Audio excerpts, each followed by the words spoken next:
paroisse, quand je dis ça, les gens répondent tout de suite « Pour les siècles des siècles, Amen ». Loué soit Jésus-Christ. Amen. Un cœur humble qui accueille la miséricorde, c'est le thème qui m'a été demandé de développer avec vous ce matin un petit peu. Je dois avouer tout d'abord que je ne suis pas tombé dans le chaudron de la miséricorde tout de suite. Ça a été très tardif. Il m'aura fallu une grande humilité pour accueillir ce grand mystère dont je voudrais un tout petit peu vous parler avec un peu de peur parce que c'est le plus grand attribut de Dieu et parler du plus grand attribut de Dieu, il faut beaucoup d'humilité pour cela. C'est en 2015, année de la miséricorde, voulue par le pape François, alors que j'étais à ce moment-là recteur de la cathédrale de Chartres, que la miséricorde est doucement venue à ma rencontre. Ce n'est pas moi qui suis allé à la rencontre de la miséricorde. N'oublions jamais que c'est toujours Dieu qui fait les premiers pas. Ce n'est jamais nous qui allons les premiers vers Dieu, c'est toujours Dieu qui vient vers nous. À ce moment-là, nous avions décidé d'installer le tableau de la miséricorde à la cathédrale, que je trouvais un peu kitsch.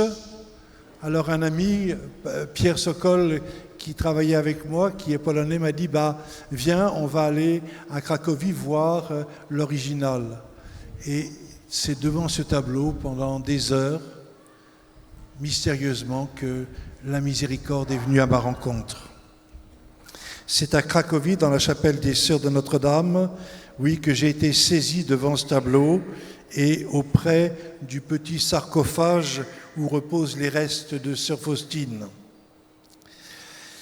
Et c'est à Gallardon, bien sûr que vous connaissez tous, en Eure-et-Loire, et non à la cathédrale de Chartres, que vous connaissez pour la plupart, que le Seigneur, à Gallardon, mystérieusement, a voulu que naisse un sanctuaire de la miséricorde. Gallardon, en pleine campagne brousseronne, très ancienne bourgade de 3000 habitants, une église magnifique à la lisière de la région parisienne, le 78, le 91, et du diocèse de Chartres. Alors pourquoi Gallardon ? Eh bien, comme le disait le cardinal Dziwisz, le secrétaire du pape Jean-Paul II, il nous disait « Ne cherchez pas à comprendre ». Et c'est toujours, en général, dans des lieux humbles, comme c'est toujours dans un cœur humble, que le Seigneur et la Vierge Marie veulent se manifester et manifester leurs grands secrets. Regardez Lourdes, regardez Fatima, regardez Paray-le-Monial, regardez Bernadette, regardez François, Jacinthe et Lucie, Hélène Kowalska qui deviendra Faustine, et regardez Marguerite Marie, des cœurs humbles. Arrivée en 2016 comme curé, il y a 7 ans, cette petite paroisse était spirituellement en jachère. Elle opère aujourd'hui une mutation progressive, apport extérieur, pèlerinage. Cependant, pour les autochtones, ceux qui habitent Gallardon, il y a beaucoup de difficultés à entrer en relation avec la messe quotidienne et la confession régulière. Mais cependant, on voit qu'il y a beaucoup de progrès dans le catéchisme avec de plus en plus d'enfants. Et je crois que tout cela, c'est le fruit de la miséricorde. Mais je vous propose, si vous le voulez bien, d'entrer dans le mystère de la miséricorde par la porte de la parabole du bon grain et de l'ivraie que la liturgie de ces dernières semaines nous a donné de méditer et dont les paroles résonnent encore à nos oreilles. Souvenez-vous, le serviteur du Maître vint lui dire « Seigneur, n'est-ce pas du bon grain que tu as semé dans ton champ ? D'où vient donc qu'il y ait de l'ivraie ?» Il leur dit « C'est un ennemi qui a fait cela. Les serviteurs lui disent, « Veux-tu donc que nous allions l'enlever ?» Il répond, « Non, car en enlevant l'ivraie, vous risquez d'arracher le blé en même temps. » Il y a, mes amis, me semble-t-il, dans ces quelques paroles du Christ, une des plus belles définitions de ce qu'est la miséricorde. Ce serait évidemment si simple si Dieu, et il en a le pouvoir, décidait une bonne fois pour toutes de supprimer le mal du monde entier. Sans mal, alors notre vie, le monde et même l'Église ne seraient plus en demi-teinte, car le bien et le mal y sont toujours sournoisement et irrémédiablement mêlés. La générosité et la mesquinerie ne voisineraient plus ensemble, pas plus que la perversité ne cohabiterait avec la sainteté. Le bien et le mal seraient définis et repérables. Mais ça ne se passe pas comme ça dans nos vies.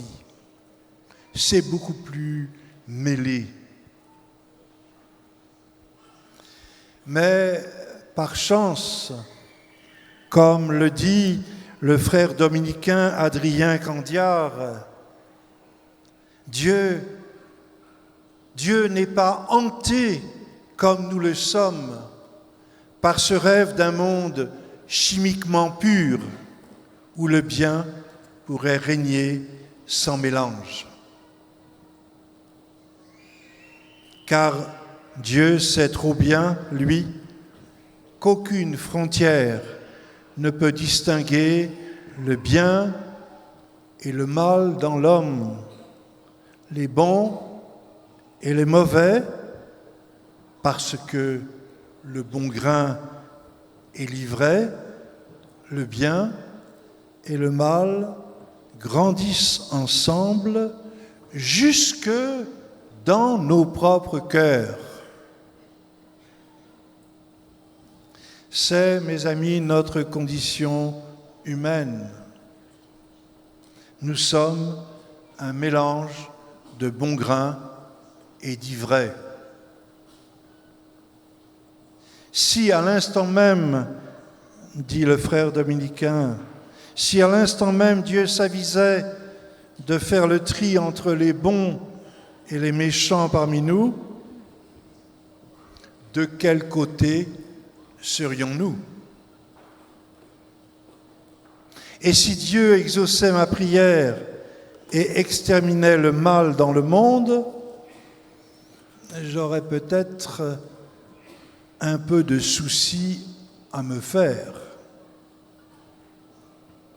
Mais le projet de Dieu, et on vous l'a rappelé hier dans le très bel enseignement qui a été fait hier, le projet de Dieu n'est pas le tri et la sélection, mais comme nous l'avons chanté tout à l'heure dans la louange, le projet de Dieu, c'est que les hommes aient la vie à tout prix et qu'ils l'aient en abondance. Voilà le projet de Dieu. Et en bon jardinier, Dieu sait en effet qu'abondance et désordre sont inséparables. L'herbicide qui, pour détruire les mauvaises herbes, rend stérile le potager, est un remède pire que le mal. Et puis, la crainte scrupuleuse d'agir mal peut bien souvent nous conduire à ne plus rien faire du tout. Veux-tu que nous enlevions l'ivraie? Non.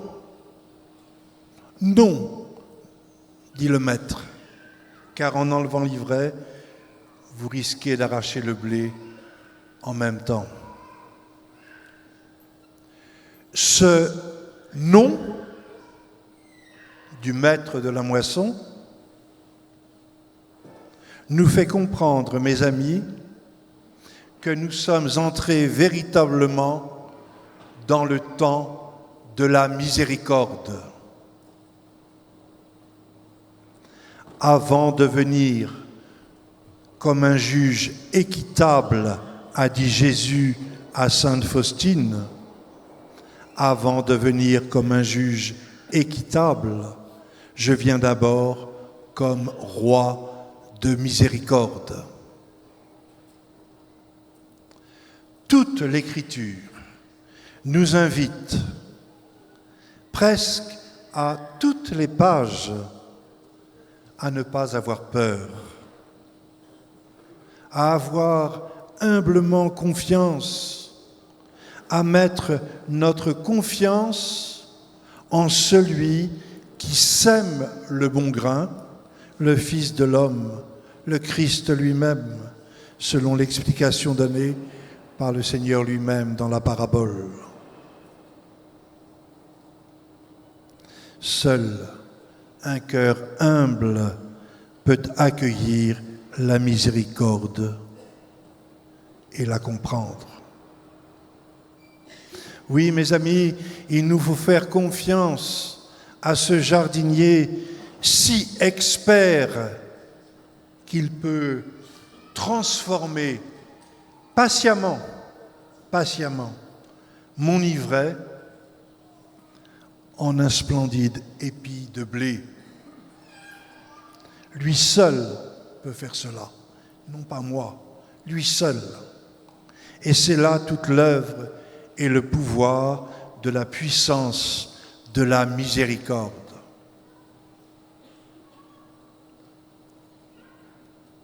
Saint Jean-Paul II, dont les 25 ans de pontificat ont été pétris par la miséricorde, écrivait ceci dans l'une de ses premières encycliques, Dives in Misericordia. Voici que le Fils de Dieu, dans sa résurrection, a fait l'expérience radicale de la miséricorde, c'est-à-dire de l'amour du Père plus fort que la mort, de l'amour qui, dans la perspective ultérieure de l'histoire dans l'Église, doit continuellement se montrer plus fort que le péché. Le Christ de Pâques que nous avons derrière nous, que j'ai derrière nous et vous en face de vous, le Christ de Pâques est l'incarnation définitive de la miséricorde, son signe vivant. Le Christ de Pâques est l'incarnation définitive de la miséricorde, son signe vivant. Signe du salut à la fois historique et eschatologique de la fin des temps. Et dans le même esprit, la liturgie du temps pascal met sur nos lèvres les paroles du psaume « Misericordias Domini, in aeternum cantabo » « Je chanterai les miséricordes du Seigneur ». Le Christ de Pâques est l'incarnation définitive de la miséricorde, son signe vivant. Donc, nous le voyons, la miséricorde n'est pas une idée à mettre en œuvre. La miséricorde, c'est une personne incarnée. La miséricorde L'amour qui est en Dieu et qui est le plus grand attribut de Dieu, ce qui le constitue le plus fondamentalement, la miséricorde, l'amour plus fort que le péché et que la mort, va donc être l'instrument de notre conversion et donc de notre salut. Jésus donnera à Sainte Faustine les moyens de cette conversion. Tout d'abord, la vénération du tableau de la miséricorde avec l'invocation « Jésus, j'ai confiance en toi ». Et puis il y aura l'heure de la miséricorde, qui est différente de l'heure que nous célébrons ici à Parelmonial, qui n'est pas une heure de prière, mais c'est l'heure, 3 heures de la mort du Christ, où le Christ nous demande de venir nous arrêter, où que nous soyons, un moment pour nous unir à sa passion. La récitation du chapelet de la miséricorde, et enfin le dimanche de la miséricorde. Ce sont des instruments tout simples pour des tout petits. Ce que tu as caché aux sages et aux savants, dit le Seigneur à son Père, tu l'as révélé aux tout petits. Seul un cœur humble peut accueillir la miséricorde. Oui, la miséricorde, c'est en fait le temps de la conversion. La miséricorde, ce n'est pas le pardon tel que nous pouvons habituellement le concevoir. La miséricorde, mes amis, et c'est bouleversant, la miséricorde, c'est le regard que Dieu porte sur moi, un regard aimant et un regard transformant, actif, efficace. Parce que tout homme est créé à l'image de Dieu, et donc ce regard exigeant veut restaurer chacun dans cette dignité d'enfant de Dieu. Et lorsque nous passons un long temps devant le Saint-Sacrement exposé, pensons toujours d'abord que ce n'est pas nous qui allons vers le Seigneur, mais c'est le Seigneur qui sort du tabernacle pour venir vers nous, pour nous regarder de ce regard aimant et de ce regard transformant de tout mon être.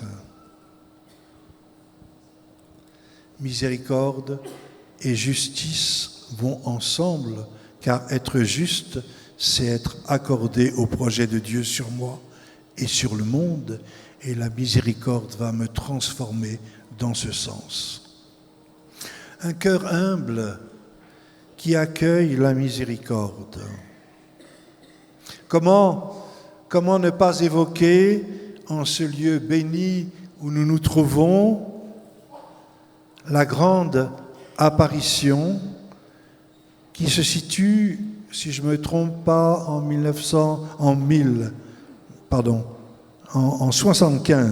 675.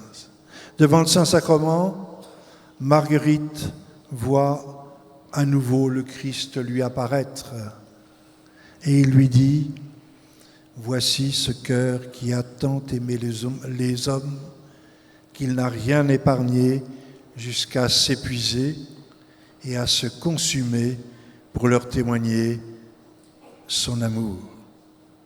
Et pour reconnaissance, je ne reçois de la plupart d'entre eux que des ingratitudes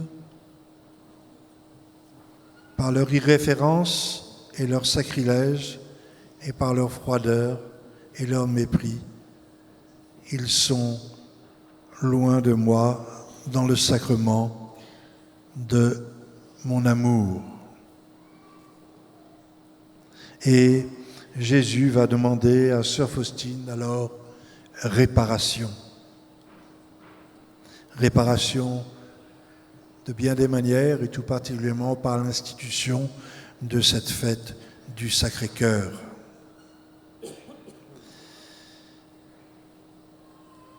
Et Marguerite Marie dira, le Seigneur dira, je veux que tu me serves d'instrument pour attirer dans mon amour des hommes, des cœurs. Cette manifestation du Christ, qui peut nous sembler extraordinaire aujourd'hui, ne posait pas à proprement parler le problème au XVIIe siècle, comme elle nous en pose peut-être un peu plus dans ce siècle nouveau. Dans les années 70 et jusqu'à récemment, c'était un peu difficile. Que Dieu se donne à voir, cela commençait à poser des problèmes dans un monde de plus en plus rationaliste. On intellectualisait.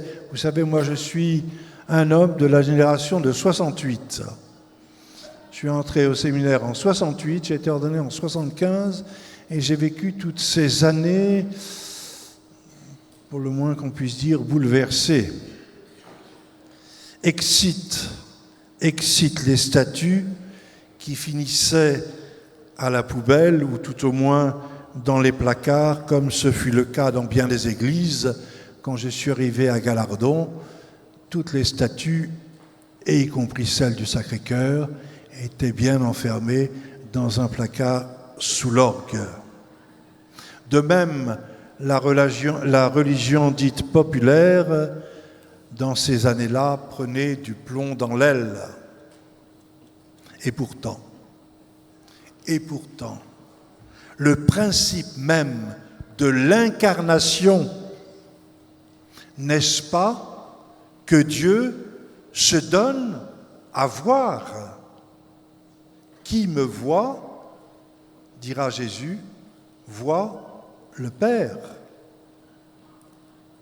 Ainsi donc, d'une certaine manière, voir Jésus, c'est donc voir la miséricorde incarnée en action.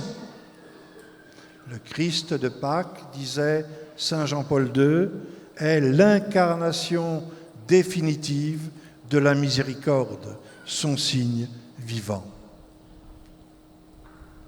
3 siècles plus tard, après Marguerite Marie, 3 siècles plus tard, une modeste sœur polonaise, née le 25 août 1905, recevra de nombreuses grâces extraordinaires, des visions, des révélations, des dons de prophétie.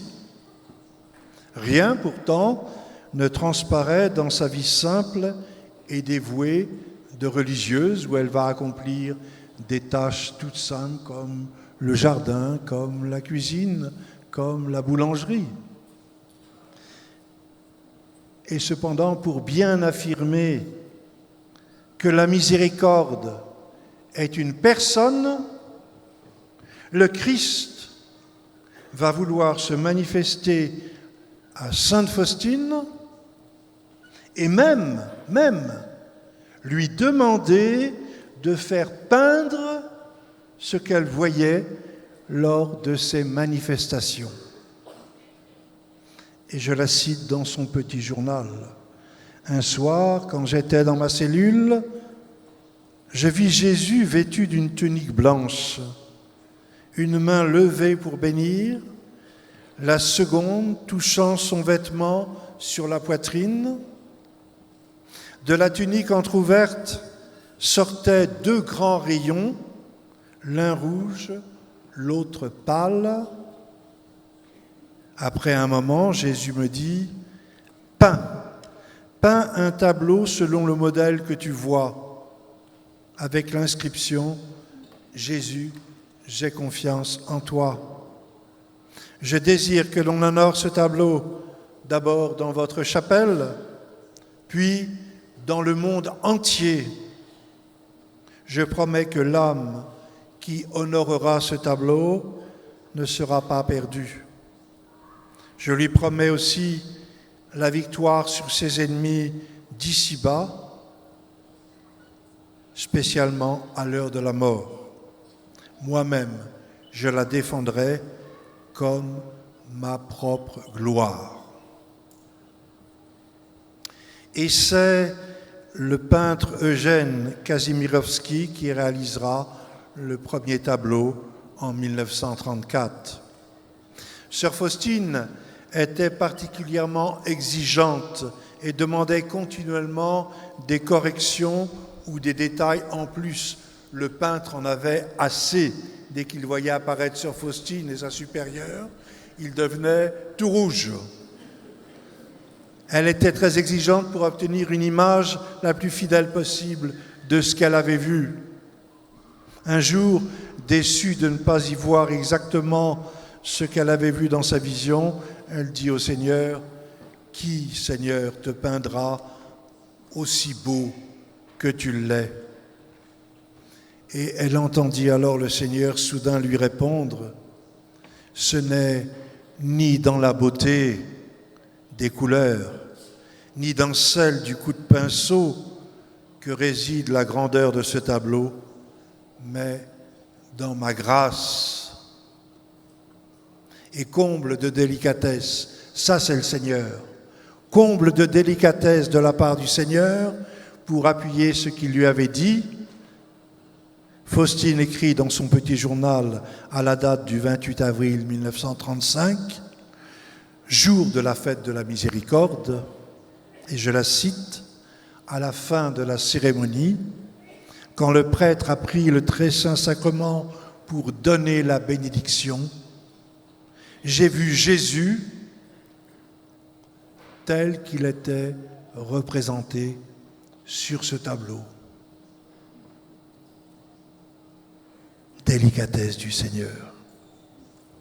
On y voit sur ce tableau, non pas Jésus montrant, comme ici même à Paray-le-Monial et dans les apparitions à Marguerite Marie, on y voit Jésus non pas montrant son cœur, mais Jésus montrant l'endroit du cœur d'où sortent de rayons. Et le Seigneur expliquera alors à Faustine la signification de ces deux rayons. Le rayon pâle signifie l'eau qui purifie les âmes.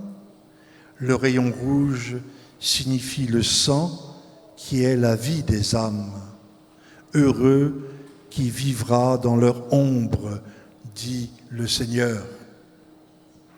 Et le bienheureux Michel Sopoćko, qui a été le père spirituel de Sœur Faustine et qui a hérité, je dirais à la mort de Sœur Faustine, de ce lourd héritage qu'il avait depuis de faire vénérer le tableau, de mettre en place l'année de la miséricorde et toute la dévotion, le père Michel Sopoćko, son confesseur, précisera la signification de ces rayons.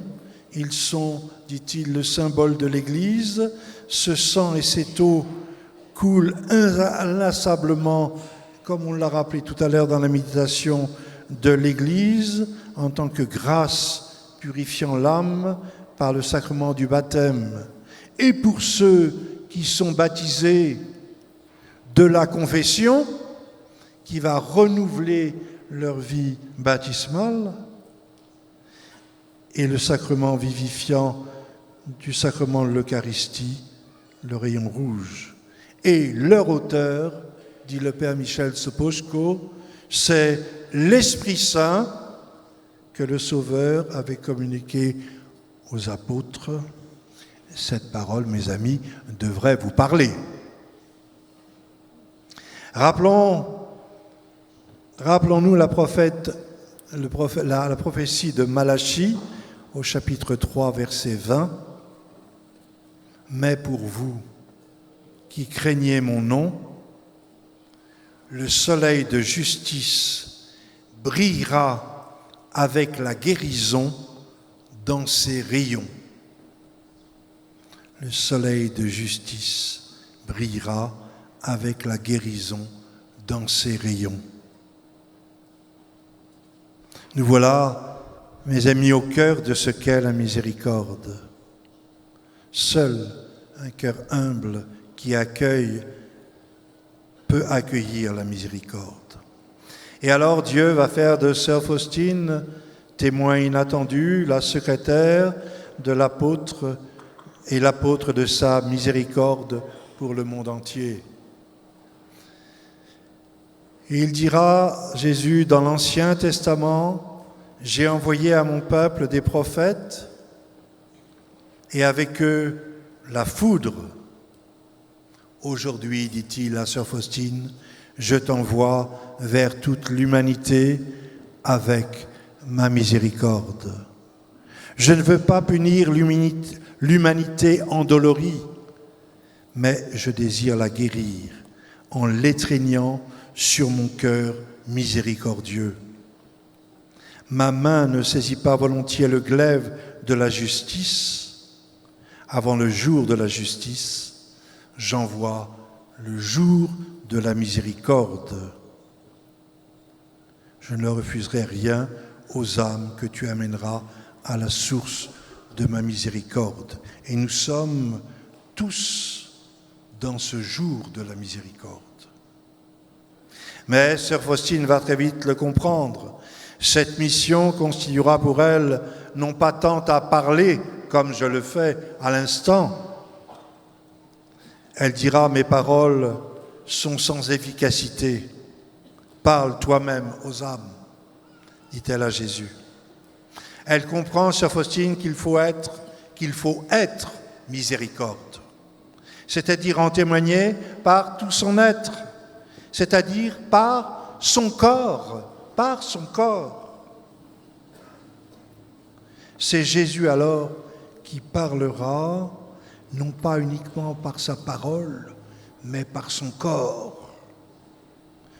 Transforme-moi en miséricorde, dira-t-elle, pour que ton plus grand attribut passe par mon âme et mon cœur sur mon prochain.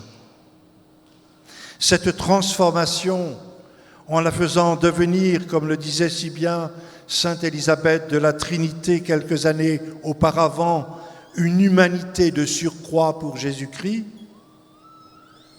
cette transformation tendra à réaliser en elle ce que saint Paul dira aux Galates, « Ce n'est plus moi qui vis, c'est le Christ qui vit en moi. » Elle sera petit à petit tout entière transformée dans le plus grand attribut de Dieu, la miséricorde.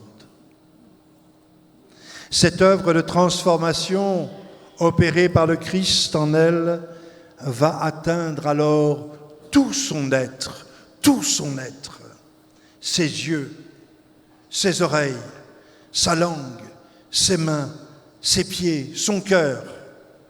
Et cela, sainte Faustine le comprit et elle le vécut au prix de grandes souffrances. Elle écrira alors cette admirable prière que personnellement je dis chaque matin avant de mettre les pieds par terre. Je désire me transformer tout entier en ta miséricorde et être ainsi un vivant reflet de toi, ô Seigneur, que le plus grand des attributs divins, ton insondable miséricorde, passe par mon âme et mon cœur sur le prochain. Aide-moi, Seigneur, pour que mes yeux soient miséricordieux, pour que je ne soupçonne jamais ni ne juge d'après les apparences extérieures, mais que je discerne la beauté dans l'âme de mon prochain et que je lui vienne en aide. Aide-moi, Seigneur, pour que mon oreille soit miséricordieuse, afin que je me penche sur les besoins de mon prochain et ne reste pas indifférent à ses douleurs ni à ses plaintes.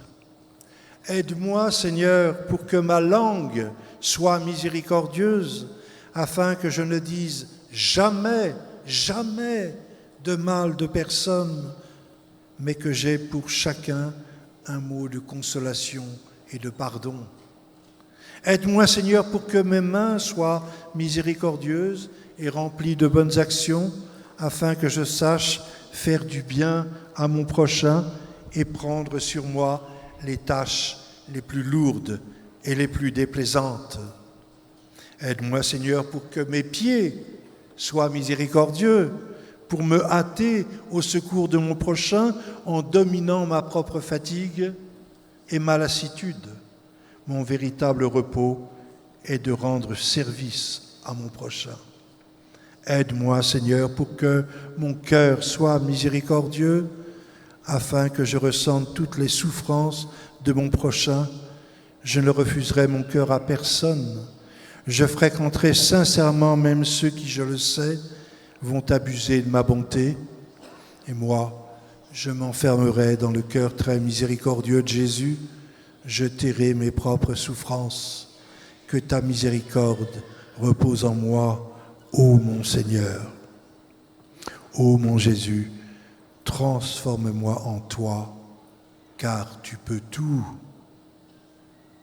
Eh bien, mes amis, nous sommes, je crois, et je le crois de plus en plus, nous sommes invités dans la logique de l'incarnation à faire de nous-mêmes, de mon corps, qui a été voulu par Dieu lui-même depuis le jour de ma conception, oui, je dis bien depuis le jour de ma conception, de faire de ce corps le lieu où la miséricorde va s'incarner et par lui se manifester à nos frères, là où nous sommes, là où nous vivons, là où Dieu nous a mis. Oui, un corps, mon corps, voulu et façonné pour la miséricorde. Mon Dieu, quel infini respect devons-nous avoir pour cette vie qui est la nôtre, corps et âme, depuis le premier instant de sa conception, puisque cet embryon est appelé déjà à devenir merveilleusement un corps avec ses yeux, ses oreilles, sa langue, ses mains, ses pieds, son cœur tout entier au service de la miséricorde. Ce corps appelé lui aussi au moment de la mort naturelle à entrer dans la gloire au jour de la résurrection des corps, comme nous le professons chaque dimanche, cela après avoir été plus ou moins longtemps au service et instrument du plus grand attribut de Dieu, sa miséricorde. Et c'est d'ailleurs pourquoi, lors d'un enterrement, nous encensons un corps, non pas pour louer les vertus de la personne, qui sont à mon avis dans un enterrement trop manifesté. Nous encensons le corps parce qu'il a été tout au long de sa vie l'instrument de la miséricorde de Dieu. Et comme je dis à tous les enterrements, je dis, nous sommes nés pour cet instant précis où nous encensons notre corps qui va entrer dans la gloire. Alors, et je terminerai par là, je voudrais rendre grâce avec vous aujourd'hui pour toutes ces années de mon ministère de prêtre en paroisse, qui va prendre fin dans quelques jours, puisque atteint par l'âge fatidique des 75 ans, je dois remettre en effet ma charge. Merci.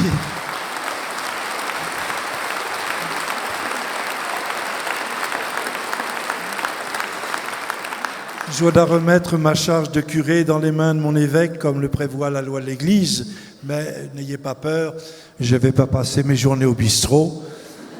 Je continuerai cependant jusqu'à mon dernier souffle à être au service de la miséricorde avec mon successeur, que j'aurai la joie d'accueillir dans quelques jours, le père Adam Galaska, qui est un prêtre palota, qui sont au service de la miséricorde.